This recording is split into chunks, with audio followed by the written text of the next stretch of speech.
शिव का नाम है सबसे प्यारा, जपते रहो हरदम। सत्यम शिवम सुंदरम, सत्यम शिवम सुंदरम, सत्यम शिवम सुंदरम, सत्यम शिवम सुंदरम।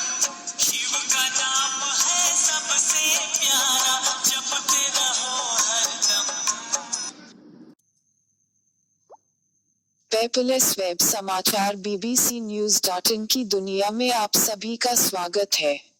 पेश है समाचार वाचिका द्वारा आप सभी श्रोताओं के लिए 20 मई 2020 दिन बुधवार के ताज़ा मुख्य समाचार। बाल चौपाल की आनंद भोग मुहिम के तहत परेशान प्रवासी श्रमिकों की मिटाई गई भूख प्यास। कोई रहे न भूखा, कोई रहे न प्यासा। लखनऊ से नववंशिका फाउंडेशन की अध्यक्ष निशु त्यागी जी द्वारा प्राप्त खबरों के अनुसार बड़े मंगलवार के अवसर पर अन्य प्रांतों से लखनऊ आकर अपने घरों को जाने वाले श्रमिक भाई बहनों और जरूरतमंदों को राशन, भोजन और हर संभव मदद देने के उद्देश्य से बाल चौपाल की आनंद भोग मुहिम के तहत नववंशिका फाउंडेशन के सहयोग से प्रवासी मजदूरों को पूड़ी सब्जी, लैया चना, खीरा,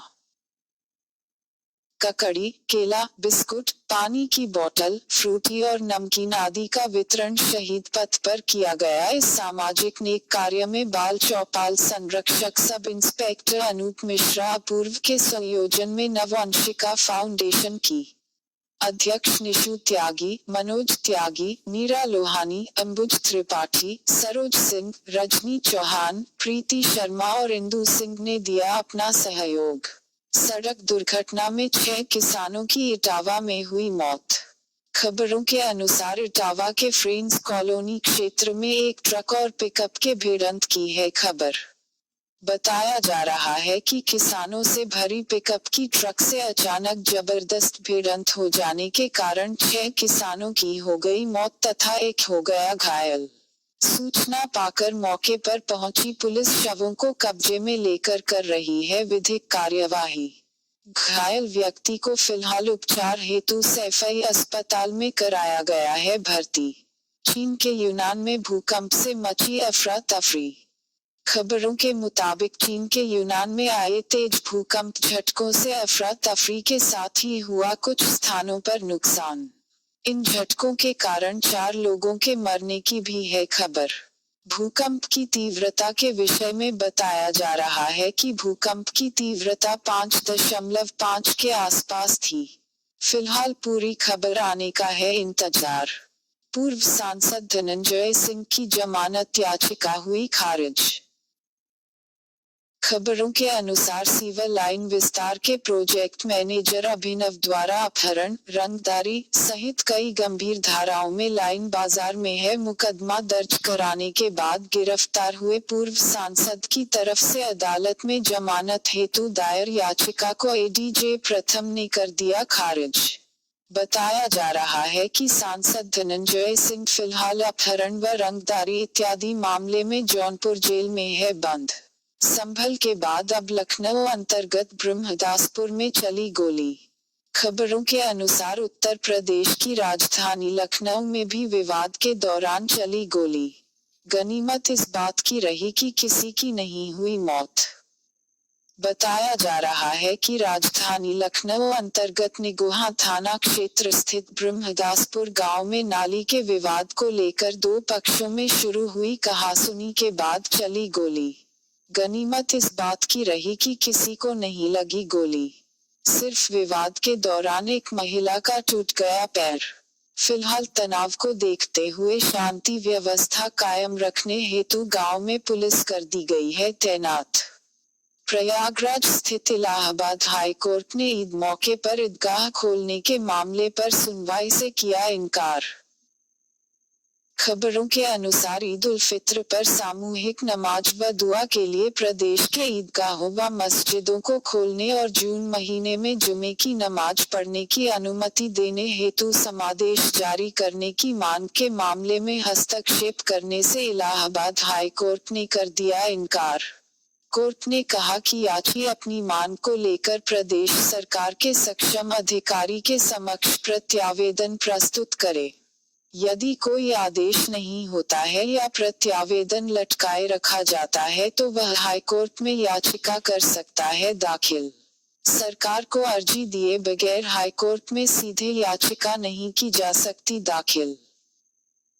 यह आदेश इलाहाबाद हाईकोर्ट के मुख्य न्यायमूर्ति गोविंद माथुर एवं न्यायमूर्ति सिद्धार्थ वर्मा की खंडपीठ ने शाहिद अली सिद्दीकी की तरफ से मुख्य न्यायाधीश को लिखे पत्र पर कायम जनहित याचिका को निस्तारित करते हुए दिया है। कोर्ट ने कहा कि समादेश जारी करने के लिए याची को अपनी मांग शासन के समक्ष रखनी चाहिए। कोई आदेश न होने या विपरीत आदेश होने के बाद याचिका कोर्ट में की जा सकती है दाखिल। याची ने सरकार के समक्ष अपनी मांग रखे बगैर जनहित याचिका दाखिल कर समादेश जारी करने की मांग की है, जिस पर कोर्ट हस्तक्षेप नहीं कर सकती है। महाराष्ट्र के गढ़चिरौली में नक्सलियों ने आधी रात को ट्रकों में लगा दी आग।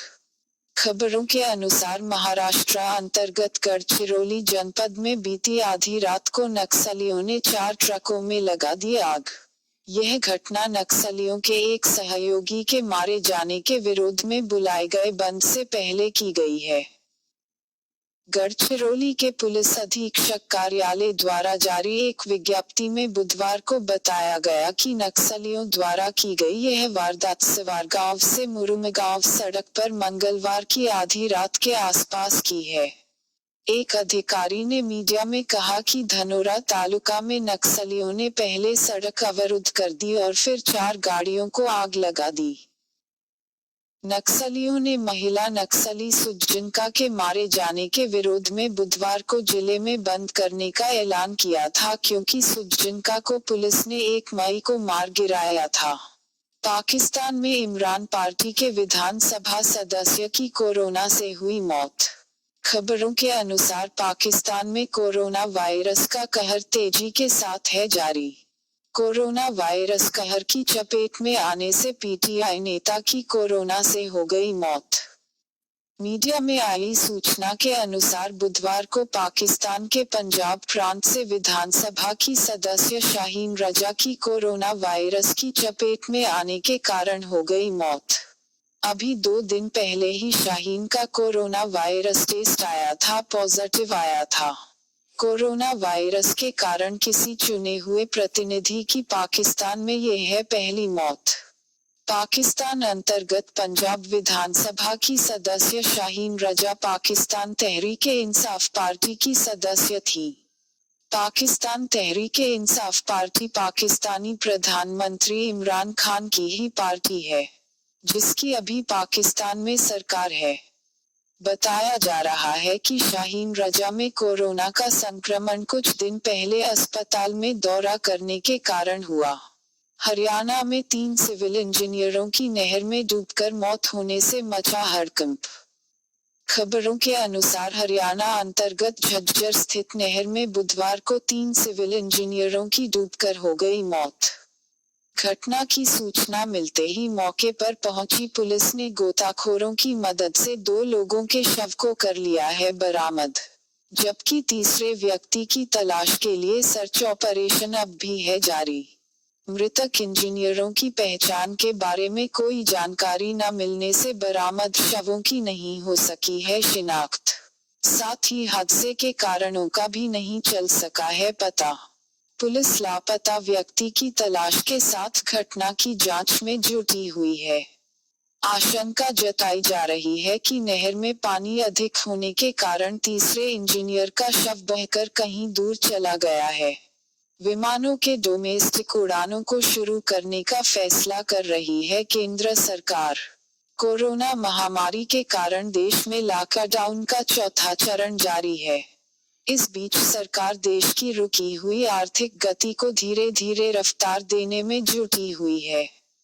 लॉकडाउन के बीच केंद्र सरकार ने रेलवे के बाद अब डोमेस्टिक फ्लाइट सर्विस भी शुरू करने का किया है फैसला। केंद्रीय नागरिक उड्डयन मंत्री हरदीप सिंह पुरी ने मीडिया में इस बात की जानकारी दी है। क्योंकि देश के सभी हवाई अड्डों और डोमेस्टिक एयरलाइंस को 25 मई से पहले उड़ानों हेतु सभी तैयारी पूरी कर लेने के लिए कहा गया है। आपकी जानकारी के बता दें कि इससे पहले सरकार ने ट्रेन चलाने का फैसला लिया था। पहले सरकार ने एसी ट्रेन चलाए, अब रेलवे ने नॉन एसी ट्रेन चलाने का भी किया है फैसला। अगर सूत्रों की माने तो 25 मई या उसके बाद डोमेस्टिक उड़ानों को किया जा सकता है शुरू सोशल डिस्टेंसिंग व अन्य सुरक्षात्मक मानकों के साथ। आतंकी हमले में बीएसएफ के 2 जवान हुए शहीद। खबरों के अनुसार आज बुधवार को श्रीनगर के पांडक इलाके में आतंकियों ने बीएसएफ के गश्ती दल पर कर दिया अचानक हमला।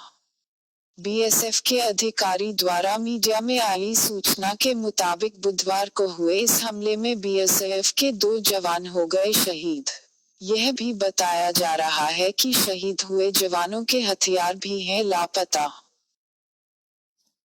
इससे पहले शनिवार की शाम जम्मू कश्मीर के जनपद कुलगाम में यारीपोरा के पास सुरक्षा बलों और पुलिस के चेकपोस्ट पर आतंकियों ने कर दिया था हमला और इस हमले में पुलवामा निवासी जम्मू कश्मीर पुलिस के हेड कांस्टेबल मोहम्मद अमीन हो गए थे शहीद। उन्हें गंभीर हालत में अस्पताल में कराया गया था भर्ती, जहां उन्होंने तोड़ दिया था दम। सुपर साइक्लोन अम्फान आज बुधवार दोपहर लगभग 2:30 बजे टकराया कोलकाता के तट से। खबरों के अनुसार सुपर साइक्लोन अम्फान आज बुधवार दोपहर पश्चात लगभग 2:30 बजे टकराया कोलकाता के तट से। अम्फान के कारण पश्चिम बंगाल के साथ साथ ओडिशा में भी तेज हवाओं के साथ हो रही है भारी बारिश। बताया जा रहा है कि बंगाल में इस तूफान की वजह से 2 लोगों की हो गई मौत। बंगाल में 5 लाख और ओडिशा में लगभग 1,58,000 लोगों को पहले ही पहुंचाया जा चुका था सुरक्षित स्थानों तक। मौसम विभाग के मुताबिक तूफान जब बंगाल में दाखिल हुआ तो हवाओं की रफ्तार 190 किलोमीटर प्रति घंटा थी। तूफान का लैंडफॉल बंगाल के हटिया और बांग्लादेश के हटिया आइलैंड के बीच हुआ। बंगाल के एक अधिकारी द्वारा मीडिया में आई खबरों के अनुसार हावड़ा और नॉर्थ 24 परगना में तेज रफ्तार हवाओं की वजह से पेड़ उखड़ गए तथा दोनों ही जगहों पर 2 महिलाओं की मौत हो गई है। वहीं एनडीआरएफ चीफ एसएन प्रधान ने बताया कि 20 टीमों ने ओडिशा में सड़कों से पेड़ हटाने का काम शुरू कर दिया है और कुछ टीमों को स्टैंड बाय में रखा गया है। अधिकारी ने यह भी बताया कि कोलकाता में भारी बारिश की वजह से निचले इलाकों में घर और सड़कें बह गए। वहीं ओडिशा के पुरी, खुर्दा, जगतसिंहपुर, केंद्रापाड़, कटक, भद्रक, बालासुर समेत कई जिलों में मंगलवार से ही हो रही है भारी बारिश। बुधवार को भी यहां भारी बारिश हुई। बंगाल और ओडिशा में बृहस्पतिवार तक भारी बारिश की आशंका है। इस तूफान की वजह से असम और मेघालय में भी होगी बारिश। बताया जा रहा है कि देश में 21 साल के बाद कोई सुपर साइक्लोन आया है। इससे पहले 1999 में एक चक्रवात ओडिशा के तट से टकराया था, जिसे साइक्लोन O5B या पारादीप साइक्लोन का नाम दिया गया था। अभी तक आप सुन रहे थे समाचार वाचिका से आज बुधवार के ताजा मुख्य समाचार। अब हमें दीजिए इजाजत। कल सुबह वेबसाइट मालिक सत्य प्रकाश चौबे आप सभी के लिए प्रस्तुत करेंगे बृहस्पतिवार का राशिफल व विष्णु पुराण। कल रात में हम पुनः 21 मई 2020 दिन बृहस्पतिवार के ताजा मुख्य समाचार लेकर होंगे हाजिर। इसी के साथ वेबसाइट पर समाचार पढ़ने, सुनने व देखने वाले समस्त पाठकों, श्रोताओं व दर्शकों को समाचार वाचिका तथा वेबसाइट मालिक सत्य प्रकाश चौबे जी की तरफ से धन्यवाद व नमस्कार।